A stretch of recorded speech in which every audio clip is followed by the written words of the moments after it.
नमस्कार दोस्तों, आज हम एक ऐसी भूतिया कहानी के बारे में बात करने जा रहे हैं जिसे सुनकर आपके भी रोंगटे खड़े हो जाएंगे। तो कहानी में अंत तक बने रहिए। कहानी शुरू करने से पहले एक निवेदन करना चाहूँगा कि अगर आप हमारे चैनल पर नए हैं तो चैनल को सब्सक्राइब जरूर करें। आइए कहानी शुरू करते हैं।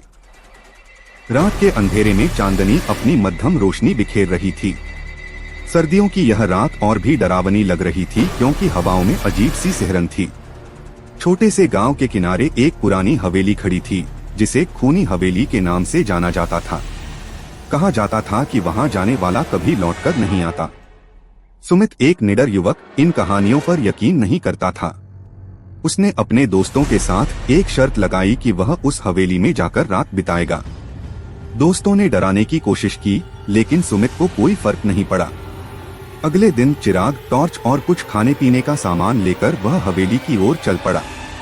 हवेली के दरवाजे पर पहुंचते ही एक तेज ठंडी हवा का झोंका आया जिसने उसकी रीढ़ में झुरझुरी दौड़ा दी। दरवाजा जर्जर था और हल्की हल्की आवाज कर रहा था जैसे कोई अंदर बुला रहा हो। सुमित ने हल्के हाथों से दरवाजा धकेला और वह कर की आवाज के साथ खुल गया। हवेली के अंदर घुप अंधेरा था। दीवारों पर मकड़ी के जाले और टूटे हुए फर्नीचर चारों ओर बिखरे थे। सुमित ने टॉर्च जलाकर चारों ओर देखा।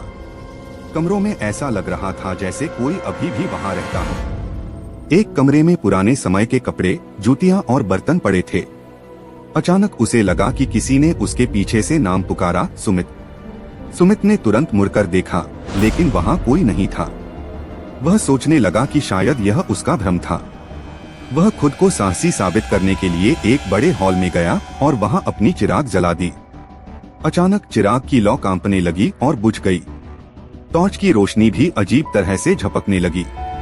तभी उसे हल्की हल्की सिसकियों की आवाज सुनाई दी। यह आवाज हवेली के ऊपर के कमरे से आ रही थी। सुमित ने अपनी हिम्मत बांधी और ऊपर की ओर बढ़ा। सीढ़ियां चढ़ते हुए ऐसा महसूस हो रहा था जैसे कोई उसके पीछे पीछे चल रहा हो। जब उसने मुड़कर देखा तो उसे कोई दिखाई नहीं दिया। ऊपर पहुंचने पर उसने देखा कि एक दरवाजा आधा खुला हुआ था। अंदर से हल्की रोशनी आ रही थी। सुमित ने दरवाजा खोला और जो दृश्य उसने देखा उसने उसके होश उड़ा दिए। कमरे के बीचों बीच एक महिला सफेद साड़ी में बैठी थी। उसके बाल बिखरे हुए थे और सिर झुका हुआ था। उसके पास एक टूटा हुआ दर्पण रखा था जिसमें वह बार बार देख रही थी। सुमित ने साहस जुटाकर पूछा, कौन हो तुम और यहाँ क्या कर रही हो? महिला ने धीरे धीरे अपना सिर उठाया। उसकी आंखें गहरी लाल थीं और चेहरा खून से सना हुआ था। उसने एक भयानक हंसी के साथ कहा, तुमने मुझे जगाया है, अब तुम्हें मेरे साथ रहना होगा। सुमित ने वहां से भागने की कोशिश की लेकिन दरवाजा अपने आप बंद हो गया।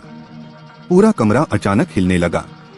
दीवारों से खून बहने लगा और कानों को चीर देने वाली चीखें चारों ओर गूंजने लगी। वह महिला हवा में उठी और उसके पास आने लगी। सुमित का दिल जोर जोर से धड़कने लगा। उसने अपनी टॉर्च फेंकी और दरवाजा तोड़ने की कोशिश की लेकिन वह जरा भी नहीं हिला।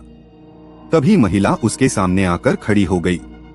उसकी भयानक आंखें सुमित के चेहरे पर जमी थीं। उसने धीमे स्वर में कहा, इस हवेली में जो आता है वह यहीं रह जाता है। अब तुम्हारी आत्मा भी मेरी कैद में रहेगी। अचानक सुमित को एक खटाक की आवाज सुनाई दी। वह मुड़ा तो देखा कि खिड़की खुली हुई थी। उसने पूरी ताकत लगाकर खिड़की से छलांग लगाई। नीचे गिरते ही उसकी आंखें बंद हो गईं। सुबह गांव वाले उसे हवेली के पास बेहोश पड़े हुए मिले। जब उसे होश आया तो उसने पूरी कहानी बताई लेकिन गांव वालों ने उसकी बात पर यकीन नहीं किया। वह हवेली तब भी वैसे ही खड़ी थी जैसे कुछ हुआ ही न हो।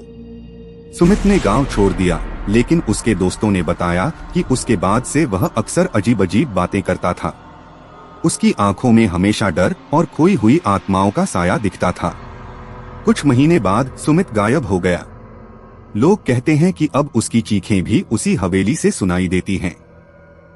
खूनी हवेली आज भी वैसे ही खड़ी है और हर बीतते साल के साथ वहां एक नई आत्मा जुड़ जाती है।